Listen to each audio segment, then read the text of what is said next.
నిన్ను హక్కున చేర్చుకుంటానని ఆ కటి హస్తాన్ని నడుము వరకు నిన్ను ఎత్తుకున్నట్టుగా నడి సంద్రంలో మనం ఉంటాం.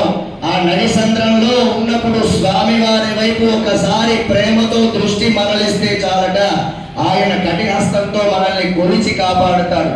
అటువంటి రూపం ఈ రోజు మన ముందు ఉన్నప్పుడు తిరుమల తిరుపతి దేవస్థానంలో ఉండేటువంటి విగ్రహ సౌందర్యం, దివ్యమంగళ స్వరూపము, ఏడుకొండలవాడ